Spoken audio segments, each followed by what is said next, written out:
This is the Global Economic Scrap Metal Commodities and Recycling Report by BENLEE Roll-Off Trailers and Open Top Scrap Gondola Trailers, April 22nd, 2019. U.S. steel production fell slightly to 1.915 million tons. Tariffs remain supporting production as it stays near multi-year highs. Oil rose slightly to $64 a barrel, near a multi-month high on OPEC cuts and unrest in Libya, which is reducing production. U.S. oil production was steady at 12.2 million barrels a day, the new all-time high it hit 2 weeks ago. Just great economic news. Iron ore fell, but remaining high at $93.50 as global markets remain in a slow growth mode and as China stimulates their economy. Scrap steel number one was steady at $295 a gross ton on a slow growth economy. But good supply may bring lower prices of $10 per gross ton or more in May.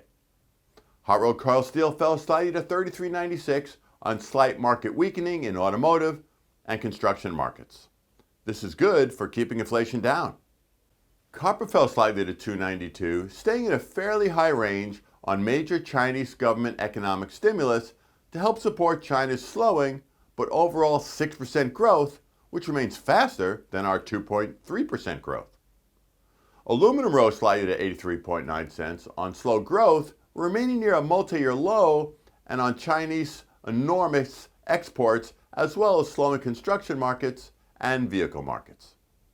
For those that missed it last week, cardboard scrap fell to a multi-year low of $50 a ton on very weak Chinese demand as they reduce scrap imports and as scrap generation from within China actually grows.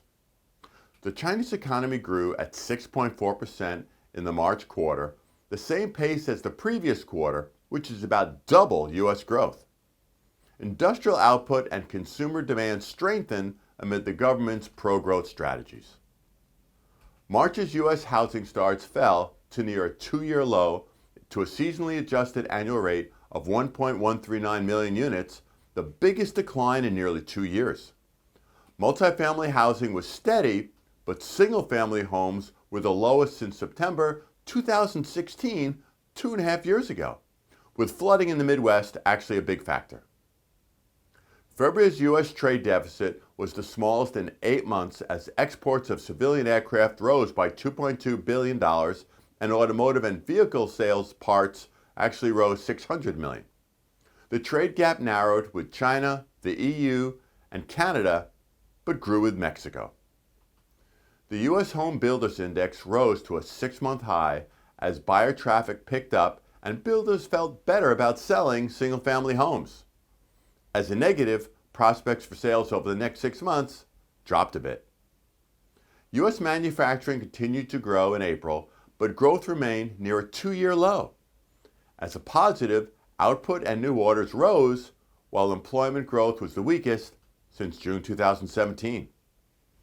U.S. March retail sales spiked up 1.6% with major growth in motor vehicle sales, gasoline, and clothing. A great economic driver.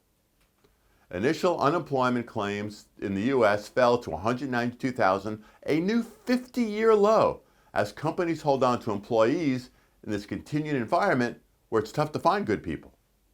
This is also great news. Wall Street's Dow Jones Industrial Average rose, ending at 26,560 on stable, slow growth and good corporate earnings. As always, feel free to call or email me with any questions, and we hope all have a safe and profitable week.